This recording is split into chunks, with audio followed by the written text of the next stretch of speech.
Entonces vamos a ver estos primeros dos templos, ¿verdad, Marjolie? Los primeros dos templos, Capilla y Colegio San Ignacio en Chacao, y también el Santuario y Colegio San José del Ávila. Vamos a verlo.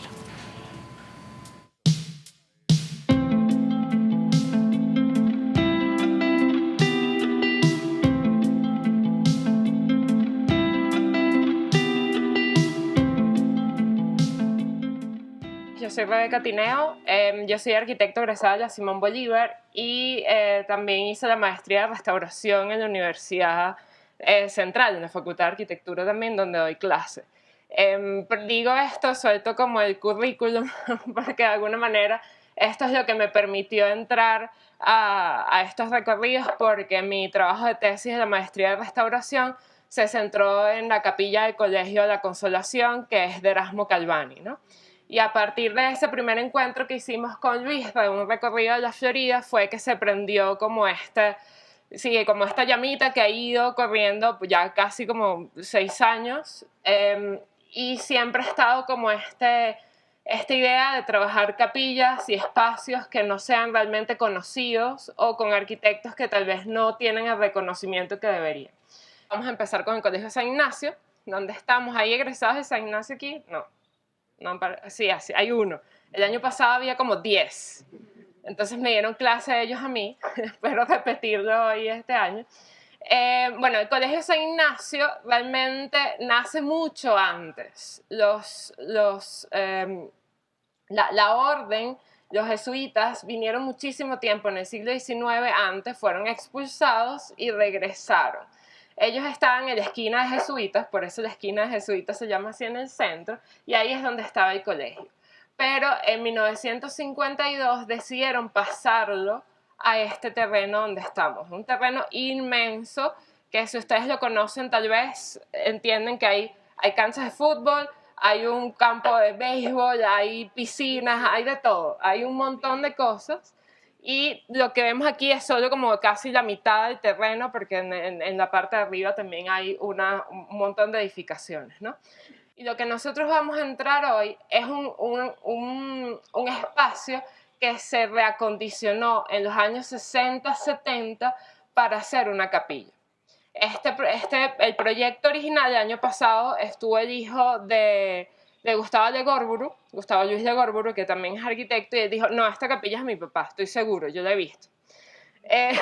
Así que está atribuida a Gustavo Legorguru, que también su hijo estudió aquí y él fue muy cercano a los jesuitas. Entonces vamos a entrar a un espacio que no es necesariamente que Legorguru proyectó, porque ha tenido varios cambios, especialmente como la parte del presbiterio y la parte de los acondicionamientos hacia ambos lados, pero vamos a ver este espacio que es íntimo, es pequeño y es seguramente muy humilde y austero, justo porque es que no era una capilla.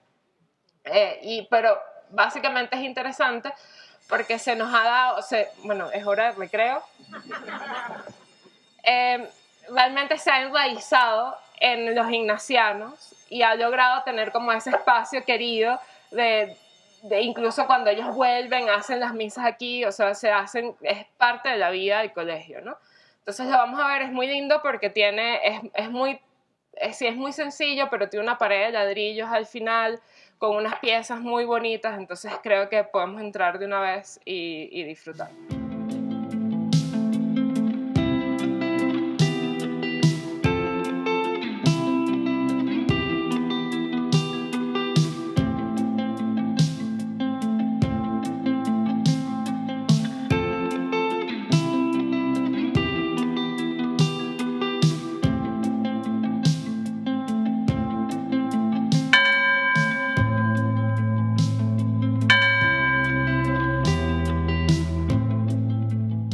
A partir de 1913, es decir, cuando ya sabemos que se va a mudar este internado, sabemos por investigaciones de un arquitecto especializado en restauración, Francisco Pérez Gallegos, que quienes participan en el diseño de este primer plantel que tenía, por supuesto, previsto una capilla, son los hermanos Pedro Castillo y Luis Beltrán Castillo.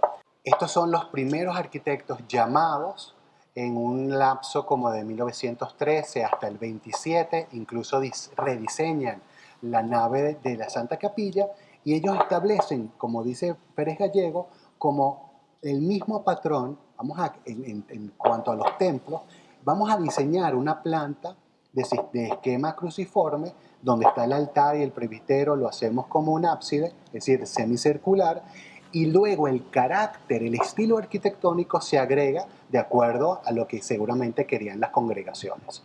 Entonces hay una relación en el templo de esa misma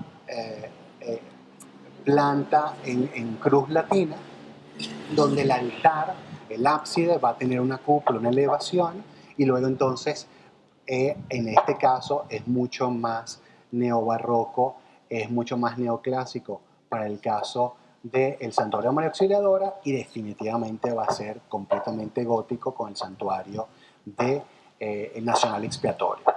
Esto es la primera participación de los hermanos Castillo. Ellos van a ser llamados luego en 1918 para entonces ya empezar a hacer la construcción de la capilla que está en la gestión de Machado, dedicada a San José del Ávila, pero que luego entonces en manos de los monjes va a estar en la advocación de San Benito, que es el fundador de la congregación de ellos. Seguramente el trabajo de los hermanos Castillo, cuando es internado, vamos a encontrar esta edificación que se organiza alrededor de este patio rectangular central. No, seguramente había una capilla mucho más modesta y estamos hablando de una sola planta. Luego entonces con los monjes ya hacia el 40 seguramente va a aparecer esta segunda planta de menor altura donde se repite otra vez estas columnas cilíndricas y se le da un protagonismo que era mucho más austero y sencillo a esta fachada. Seguramente lo vieron, lo podemos volver a ver al salir, donde el acceso que se comporta como una torre campanario y tiene una cúpula bulbosa que realmente es de los signos más característicos, de mayor atractivo que tiene acá. Con los monjes, entonces, la iglesia se va a inaugurar para el 45, dedicada a San Benito. Luego, más adelante, va a ser la sede de la parroquia San Benito. Y para el 65 ya tiene el carácter de priorato conventual y luego entonces va a ser exclusivamente de abadía. Es la única abadía en Venezuela.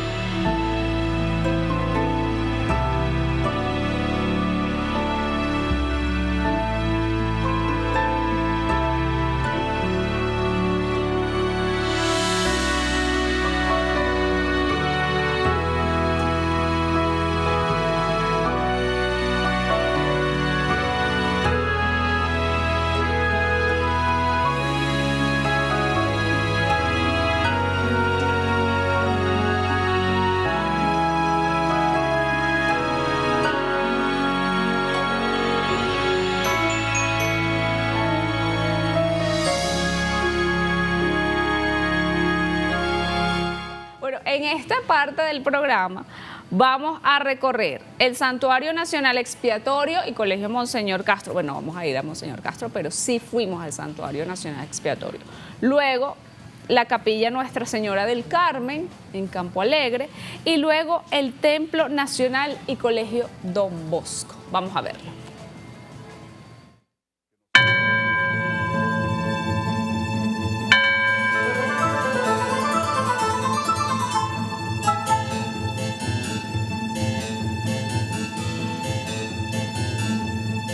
Es un templo expiatorio porque busca justamente expiar las culpas propias y ajenas de la iglesia por un lapso de generaciones. Ese es, digamos, el primer carácter. y al estar vinculado con las siervas del Santísimo e incluso a la muerte de Monseñor Castro, ellas son las responsables de la consecución de este templo por los próximos 40 años a partir de 1909. Entonces allí va a haber como una entrada y salida de distintos arquitectos que tratan de mantener como una coherencia. Algunos borran el planteamiento del arquitecto anterior y se impone más uno que otro, pero lo que es interesante es que es un testimonio de uno de los mejores templos en esta interpretación del neogótico, donde van a participar estos arquitectos venezolanos, Castillo, los hermanos Castillo, pero luego entonces tenemos a Alejandro Chatén, que además tiene una obra importantísima del siglo XIX. Él le va a dar paso a su muerte a Manuel Mujica Millán, que va a hacer la remodelación del Panteón Nacional, entre otras cosas, y el responsable de la capilla que vamos a ver en Campo Alegre. Y luego entonces hay un periodo de un arquitecto mexicano, apellido Cerrato, y luego entonces casi como que haznos el favor, Erasmo Calvani, ya que estás haciendo estas obras acá para el colegio, vamos a tratar de terminar. Termina en el 46, Rebeca, 48, 46, 48. Incluso antes, y él entra aquí primero y después entra. Ah, él entra aquí primero. Ok, eso no lo sabía. Y no hay una fecha oficial de inauguración, es decir, el templo no está terminado, todavía le faltan unos elementos que estaban previstos, como esa aguja que tan característica del neogótico, seguramente por falta de fondos y porque de alguna manera hay que ponerlo como en uso, ¿no? ¿Qué elementos, si como tenemos poco tiempo acá y nos están esperando otros, yo le diría que pusieran el acento, su visión en unos elementos que no están a la vista o no se entienden por qué están allí? Primero, y esto lo podemos explicar más, hay unos aportes de la arquitectura gótica en los templos que tiene que ver sobre todo con el tema del sistema de cargas, de distribución de las cargas. Que todo es falso. Que aquí en este caso es todo falso, con unos contrafuertes y unos arbotantes que le permiten a la arquitectura gótica poder subir, es decir, unos muros más altos, más delgados, que puedan cubrirse con una superficie importante de vidrieras. Por lo tanto, la filosofía de la luz es la filosofía de Dios en el templo gótico. Acá no vemos eso. Acá el tema de la luz se trabaja como la penumbra, distinto a los grandes templos góticos, por ejemplo la Notre Dame en París. Aquí más bien se quiere crear una atmósfera sublime de intimidad, por lo tanto vamos a ver que es un templo oscuro. Si ponen ojo en el acabado de los muros, van a ver unas tonalidades. Van a ver unos amarillos ocre, van a ver unos grises azulados y van a ver como unos rojos terracota, que hacen referencia a la bandera, a nuestro tricolor nacional. Y por supuesto el rosetón, ese vitral circular que da la entrada, anuncia la entrada desde su torre campanaria, no va a ser de motivos florales o religiosos, va a aparecer el escudo nacional. Y eso tiene que ver con justamente la consagración de Venezuela, es decir, el país está consagrado a perpetuidad. ¿A quién? Al Santísimo Sacramento. Si estuviésemos en misa, o si mañana ustedes quieren aventurarse y venir a ver la misa y terminar de ver el monumento que ellas ya tienen aquí planteado, en el momento de la Eucaristía, de la consagración, cuando se eleva el cáliz, aparece, es cuando se entiende simbólicamente la presencia de Jesús y el pueblo reconoce esa presencia y por supuesto entona las notas y el canto del himno nacional. Es un templo expiatorio dedicado además al centenario de la independencia.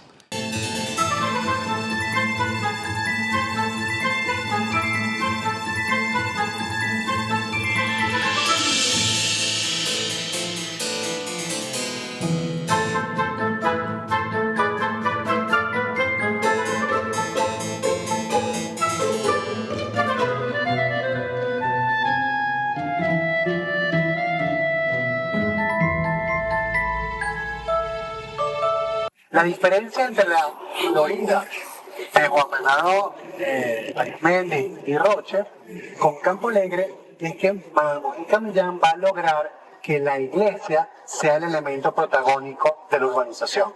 No lo logra por un tema económico que casi que fue una bancarrota esa etapa inicial de la Florida, y donde está la iglesia de la Chiquinquirá, que no es una obra de Manuel Mujica, allí estaba dispuesto el elemento principal de la Florida, una iglesia.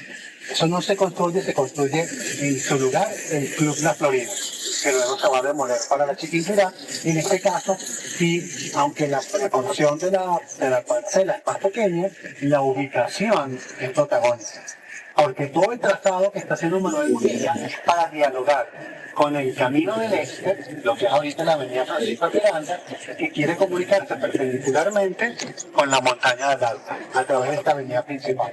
De manera que toda la urbanización es un sistema de espacios públicos, de plazas, de redomas, de plazoletas, de bulevares, conectados incluso a veces con calles diagonales, y donde el gran remate, el foco va a estar justamente aquí en la capilla del Carmen. Unas proporciones pequeñas, pero que buscan con esta altura el ser monumental. Y, por supuesto, nos recuerda, nos hace un guiño al Panteón Nacional. No sé si ven el parecido con el Panteón Nacional.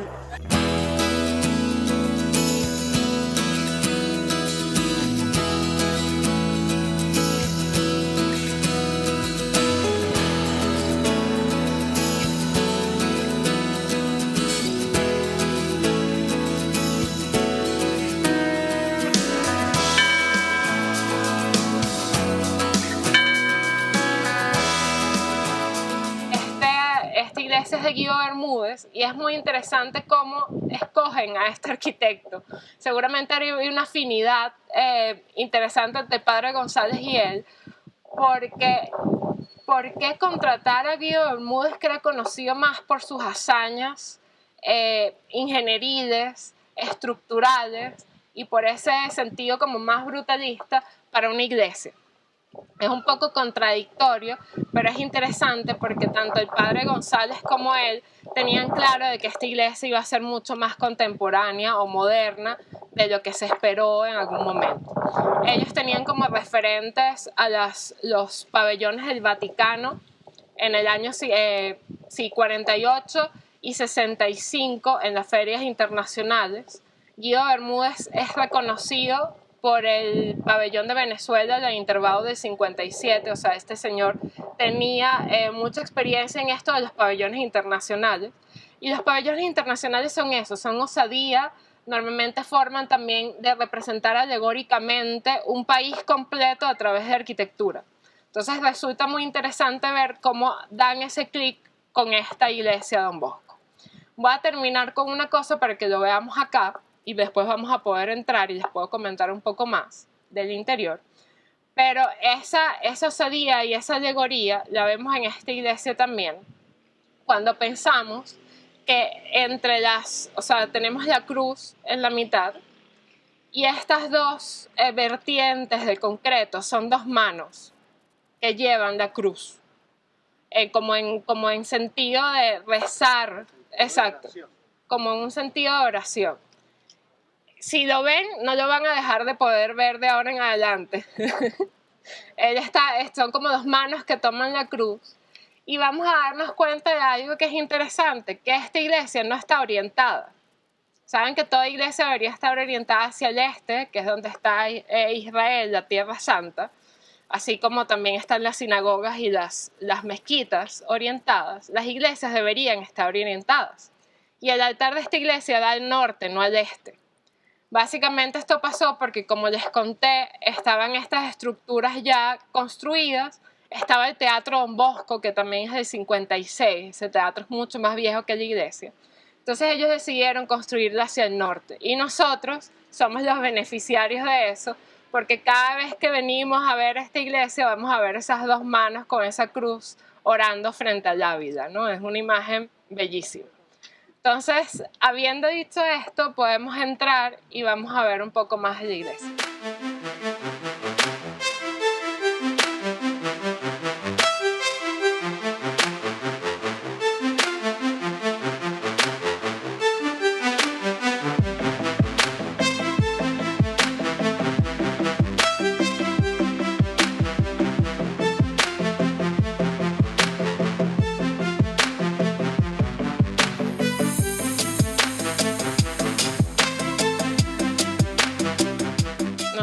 estamos en un templo que tiene alrededor de 1.340 metros cuadrados, que es una locura, donde caben más de 1.100 personas. Y esta pantalla, además de la estructura, logra esconder también la iluminación que tenemos en esta iglesia.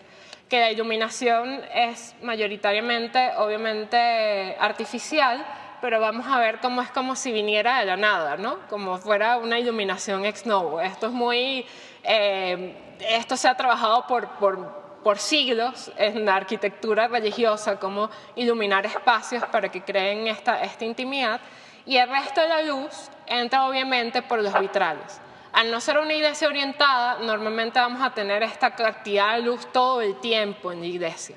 Y estos vitrales que están acá son de concreto con vidrio, que no necesariamente es como la técnica tradicional del vitral, y fueron construidos por la Unión de Artistas Vidrieros Española.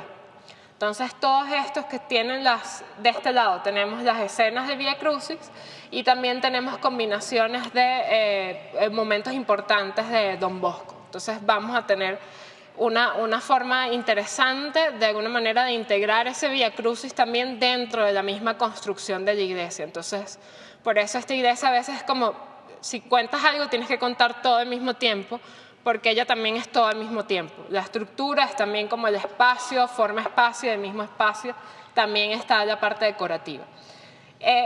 Otro vitral que tenemos que es importante es obviamente el de la entrada. Él iba a ser incluso más grande, más alto, iba a cubrir la cruz, pero no quisieron hacerlo porque tenían miedo, tenían pánico de que se viniera abajo.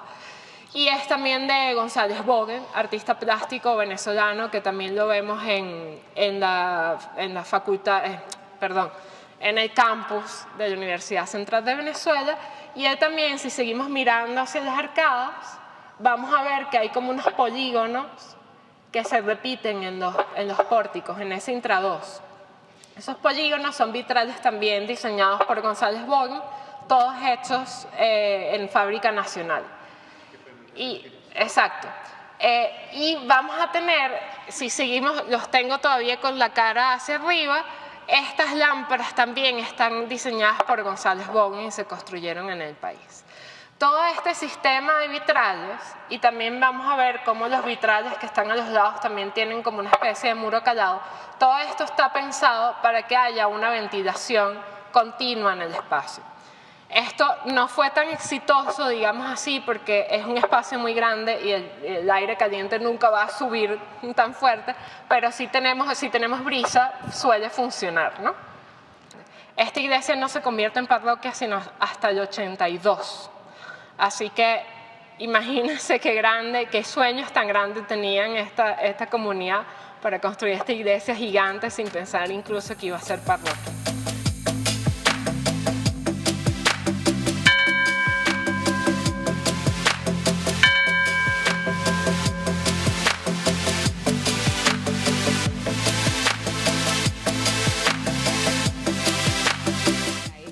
Vamos a continuar con los templos que nos faltan, que son los Capilla María Auxiliadora y también me falta el otro, ¿dónde está? Bueno, fuimos a San Juan Bosco también, San Juan Bosco y Elena de Bueno, Instituto Elena de Bueno. Vamos a verlo. Ajá, estamos pasando por tu colegio, ¿cómo te sientes? Súper emocionada, fueron los años más felices de mi vida. Ojalá me estuviera recibiendo una de mis monjitas. El colegio, la cosa más linda del mundo, lo han mantenido igualito. Cuando ustedes entren van a ver que es un colegio de monjas, por la limpiecito, todo bello. La verdad que tengo la piel erizada porque ese es mi colegio, está muy cerca de mi corazón. Toda la vida estudié aquí. Me gradué aquí, cerré con la última promoción Humanidades y todavía está viva Sor María Elena, que era en matemáticas lo máximo. Fue mi profesora de inglés Sor Carmen Briceño, después fue directora del colegio. Venimos del Templo Don Bosco, donde bueno, pasamos mucho tiempo, pero tenemos la iglesia aquí, la capilla aquí, que es hermosísima, y además el teatro, que todo lo hacíamos aquí, todo lo hacíamos aquí. Amo a María Auxiliadora y su colegio, y mi colegio.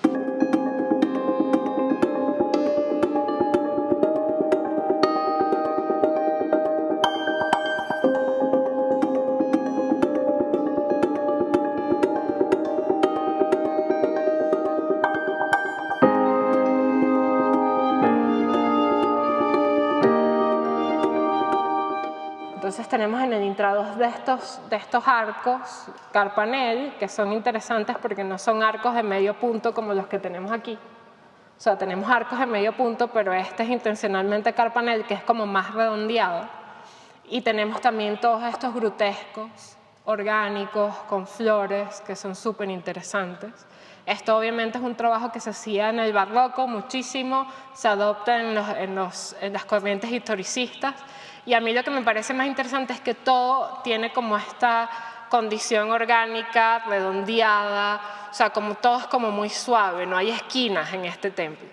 Entonces esto también nos hace sentir como muy bien, como acogidos.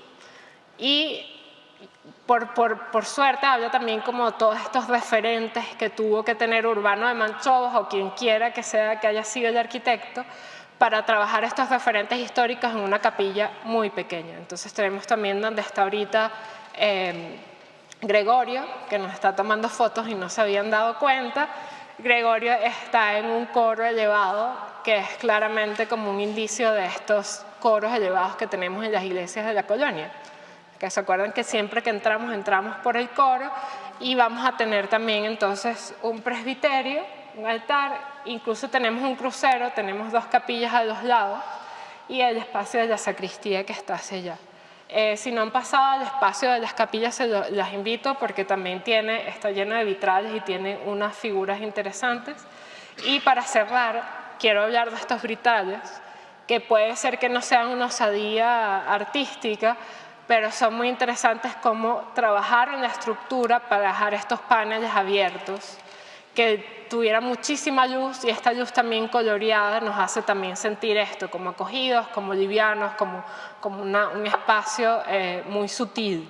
Entonces, estas son como las cosas que seguramente ya habían sentido, pero yo se las estoy diciendo como más técnicamente.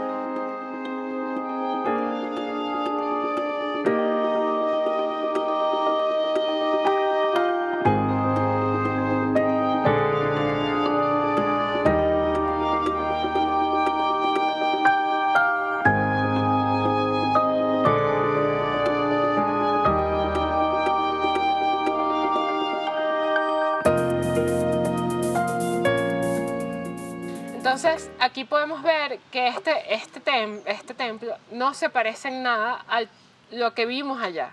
Aquello era un neogótico, incluso como un poco neogótico ecléctico en el Colegio Monseñor Castro, y lo que vamos a ver aquí es un Erasmo Galvani modernista, seguramente a medio camino al templo brutalista del Santuario de la Cormoto. Que valga decir que a mí me parece que es importante, esto se les debía haber dicho en Don Bosco, pero es importantísimo para mí entender cómo ese triunfo, o sea, cómo triunfó el brutalismo en la arquitectura religiosa venezolana. Es algo que no es del todo común, es algo que además es como uno ve, o sea, si uno entra, por ejemplo, a esta iglesia de María Auxiliadora y siente como ese espacio de abraza y decir, ¿por qué tuvimos que hacer iglesias brutalistas? Y se hicieran y son como íconos de la arquitectura religiosa venezolana, ¿no? Entonces esto es más atendiente hacia un modernismo más funcionalista y es plenamente interesante de entrada. Ahorita vamos a ver el interior, pero de entrada porque nos está planteando una curva paraboloide como estructura principal. O sea, esto es toda una estructura. ¿Se acuerdan de las clases de matemática cuando aprendieron a hacer parábolas, a construirlas matemáticamente? Bueno, esto es básicamente cómo se construye esta iglesia. Esto es una figura geométrica construida matemáticamente, o sea, esto no existe en la naturaleza. Y se construye, es toda una idea de estructura muy bien fundamentada en números. Erasmo Galvani, al parecer, era buenísimo en cálculos estructurales, Yo cuando trabajé con la Iglesia de la Consolación conseguí los cálculos estructurales a mano, así en hojas, sacando todos los cálculos para fundamentar la iglesia. Entonces podemos imaginarnos que esto estuvo primero en una mesa de dibujo para llegar aquí. Entonces lo que vamos a ver es un interior muy austero, pero muy interesante cómo él maneja como esta dualidad de colores y también maneja las líneas rectas dentro de esta curva inmensa. Entonces yo dejaría que entrásemos y después cualquier cosa podemos volver a hablar de algunos detalles.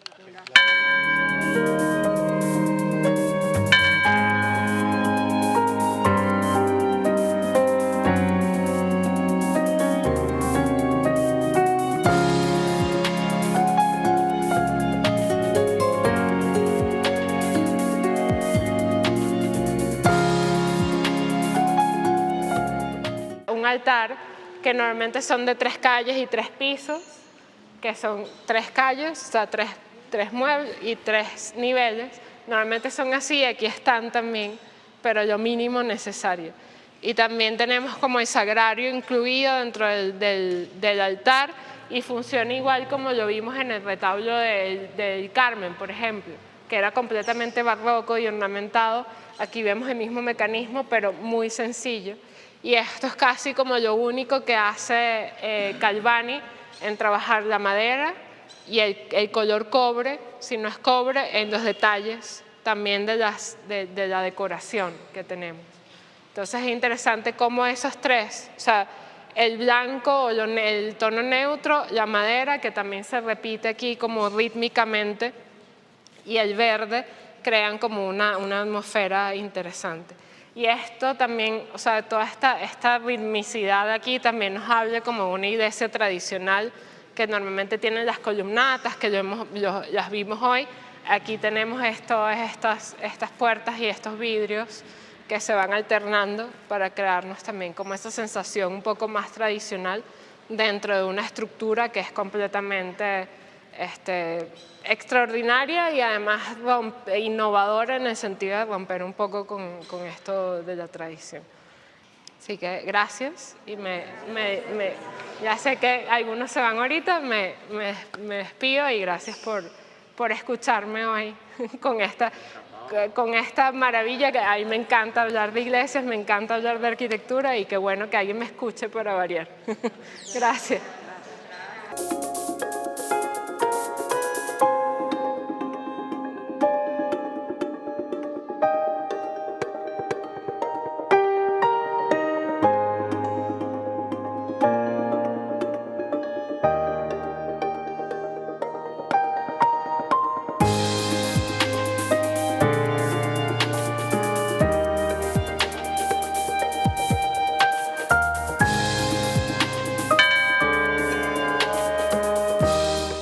Fuimos al cementerio en el sector Los Cármenes, parroquia Santa Rosalía, y allí nos recibió, bueno, la familia Loaiza, el nieto del señor Juan Loaiza, que se comunicó con Marjorie por Instagram, para, bueno, nosotros trasladarnos hasta allá.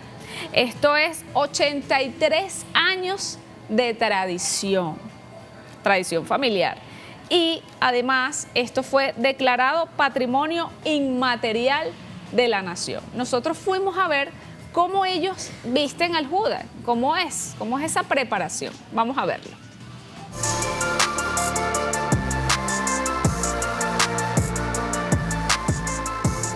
Hace 47 años.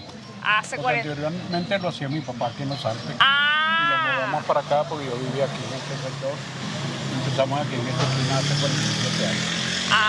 Muy bien. Bueno, aquí está el esqueleto. Ese es el esqueleto que nosotros lo armamos. Este esqueleto tiene la característica pues de que le amarramos esto explosivo en todas las coyunturas y lo podríamos llamarlo así porque es un esqueleto. Para que no tengan desplazamiento y no vayan a herir a alguna otra persona. Me gusta, muy bien. ¿Y esto de dónde lo sacan? ¿Quién lo ayuda a hacer esto? Esta cabilla, Ajá. esto lo hizo el señor Miguel González, un artesano de aquí de la zona. Siempre les ayuda. Sí, claro. ¿Y estas medidas de dónde las sacan? Esas medidas me las tomaron a mí así, de aquí, la coyuntura, todo. Se le ocurrió a él, no, hombre, vamos a tomarte las mismas medidas, Juan, vamos a hacer Judas y ya está. Ese va a ser Judas. Esas son O tus sea que yo medidas. voy a ser eterno. Claro, va a estar Voy a ser aquí. eterno, ¿Y claro. esto qué es? ¿Qué Esos son los explosivos, son cohetes. Pero son cohetones, ok.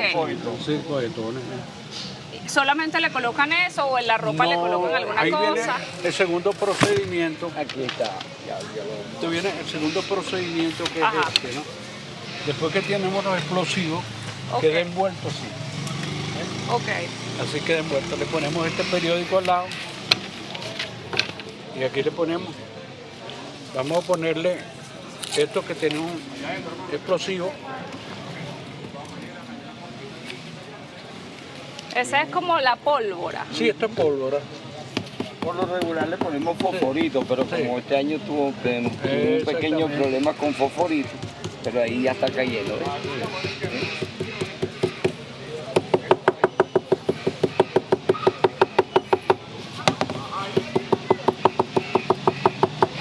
Sí, ya.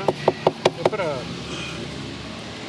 Ok, ya con eso poquito, Sí. él va... Así agarre tu candela.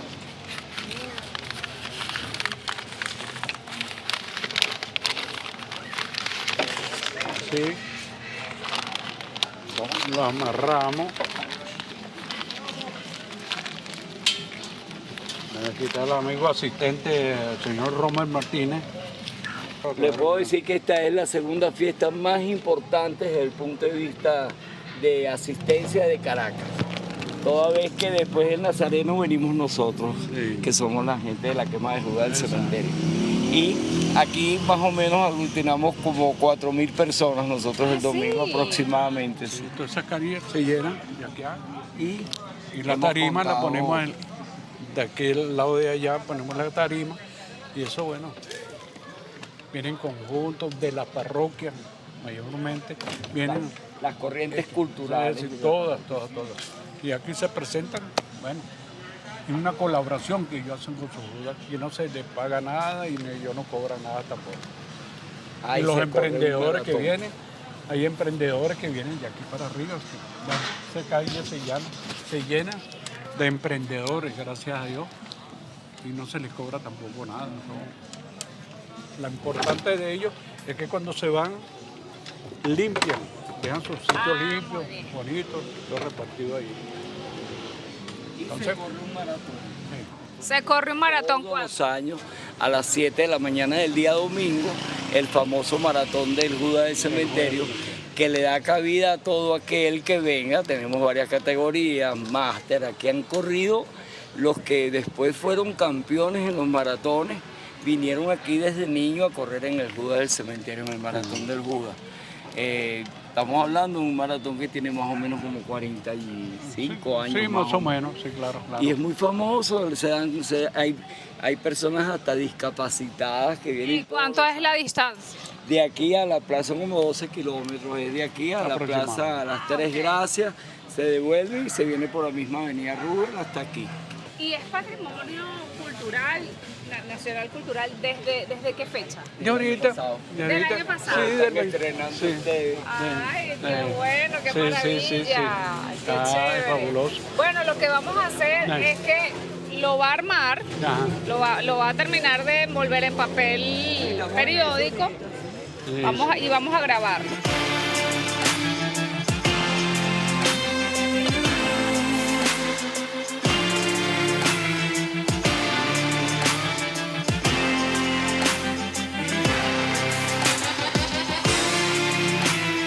Bueno, el material que usamos es ese material de recorte de Retazos. retazos. Sí, Retazos aquí de hay una ropa. fábrica de franela Ok. y ellos siempre están pendientes. Cuando llega el Judas, Ok. antes de irse de vacaciones, le dejan con el señor Aníbal ahí, que es un vecino. Me dice, mire, esto es para el Judas.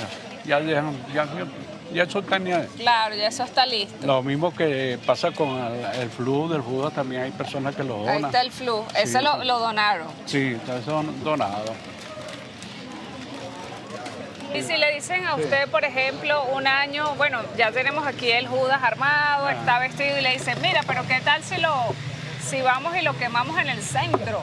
O vamos y lo quemamos en Chacao. ¿Usted es capaz de llevarlo para allá? Es que esto es nacional, linda.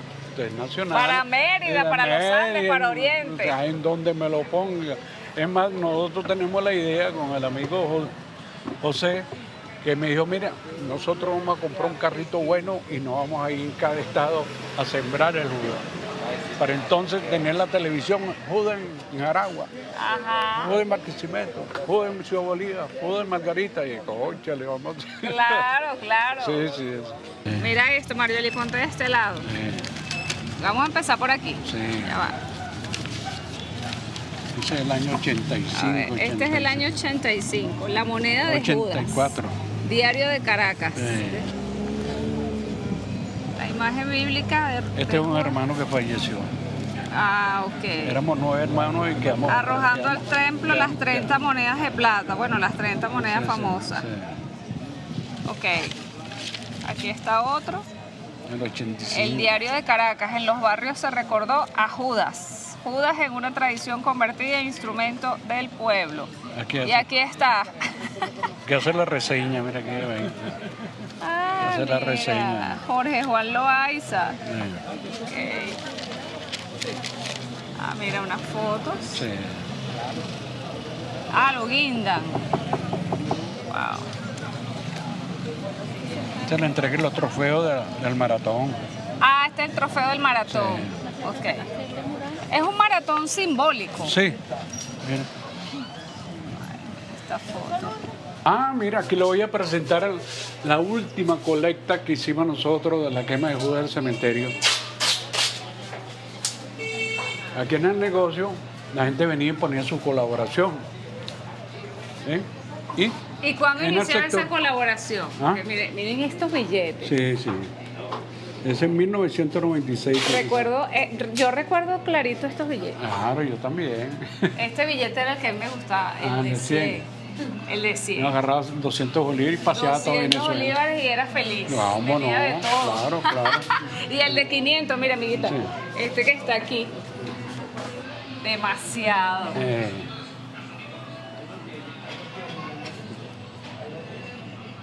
Y cuando iniciaba la recolección, por ejemplo... Una semana antes. Una semana antes. Sí, bueno. Y se llenaba así. Sí. Bueno, una semana, 15 días antes ponía así yo mismo. Y el que iba consumiendo el vuelto, regularmente lo echaban ahí, ¿no? Que quedaba ahí, lo metían ahí. Pero yo pasaba una carta de invitación por todos los comercios en esta fecha. Yo el día lunes, martes, me pasaba, le mira la colaboración de Judas, ¿qué tal que son la colaboración? No, bueno, ya yo lo entregué, aquí vinieron unos señores con una camisa de Judas y le presté la colaboración. Y al quinto que me dijo eso, no recolecté más.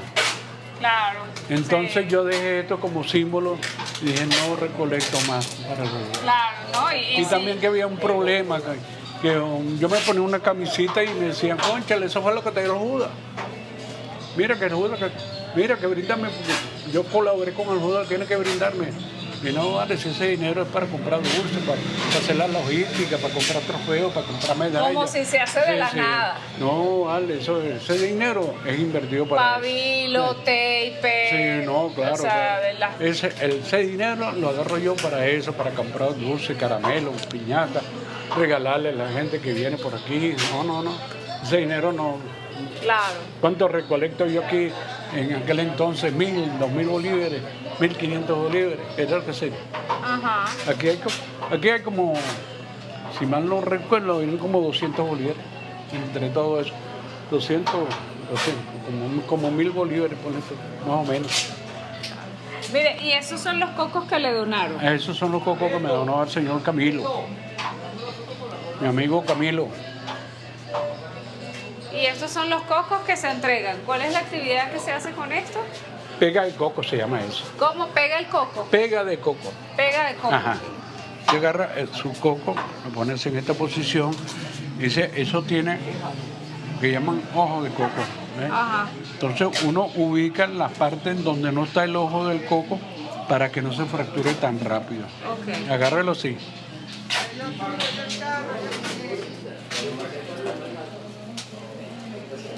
Regularmente la gente hace apuestas. Ok. Ajá. Si yo te parto el coco, me pagas 5 bolívares. X la cantidad que se apueste. No, bueno, vamos a 10, vamos a 20, man. Bueno, ok, dale.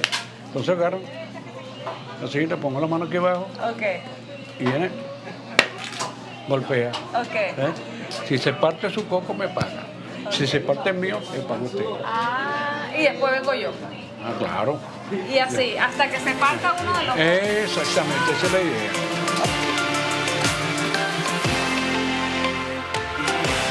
Su papá que inició con esta tradición, o sea, ¿cuál fue la inspiración de su papá? ¿El por qué lo hizo? Mire, ese era, mi papá tenía un negocio que se llamaba el Bar Rojo en la avenida principal del cementerio. Y un buen día él se le ocurrió a él y a sus amigos que estaban por ahí cerca de quemar un Judas de aquel entonces. Y lo hicieron por primera vez en la avenida Los Alpes. Y ahí tuvo mi papá haciendo el Judas como 20 años, 20 y pico de años. Y después de eso, el Judas se repartió por todo el cementerio, en la Providencia, en el León, en los Amanes, los Totumos. Ya. Bueno, el Judas se volvió, tuvo, es decir, como... Fue paradas itinerantes. Exacto. Le ponemos el primer pantalón, que es en donde se va y armando el Judas poquito a poco. Este es el primer pantalón. Sí. Que es el que contiene el relleno. Ahí le vamos dando forma Entonces, ¿qué no pasa? a la pierna, de manera que no quede todo deforme, sino que sea un Judas de elegancia.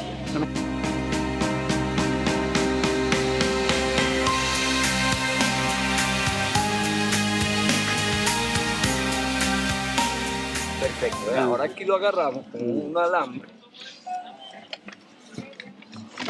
Fíjense lo importante que es que haya el movimiento aquí del fémur.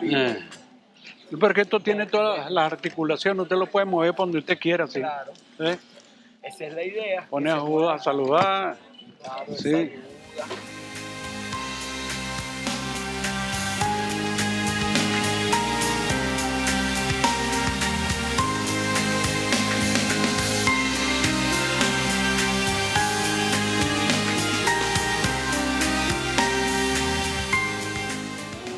Este relleno, como ustedes verán aquí, es el primero que se hace aquí en el pantalón. Y después de esto, pues, y la camisa, muñeco. ¿La trajeron? Ya la vamos a conseguir.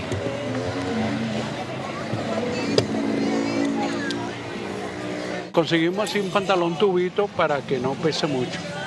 Ok. Sí, porque... No, y también para que sea más manejable. Sí, sí, sí. Entiendo los retazos. No, y bueno, le anda con ese Judas para arriba y para abajo. Claro. Cuesta mucho, le anda.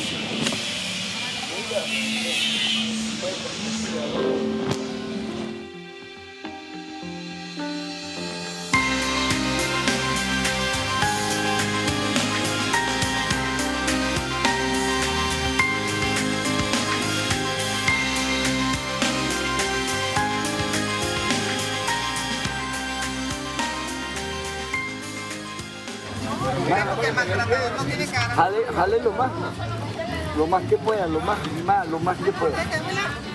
Sí, no, ya, allá atrás, en la parte trasera. Él tiene su cintura. Ya no da más. Ay, qué belleza tan horrible.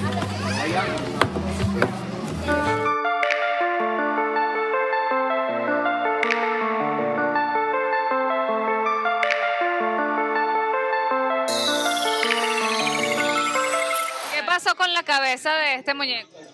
La cabeza. La están fabricando. Un cultor de aquí mismo de San Agustín. Esta mañana se habló con él y dijo que antes del sábado me traía la cabeza del Judas. Okay. ¿Y le quiere cambiar la corbata? ¿Ah? Sí, vamos a ponerle otra corbata que sea más vistosa, más bonita.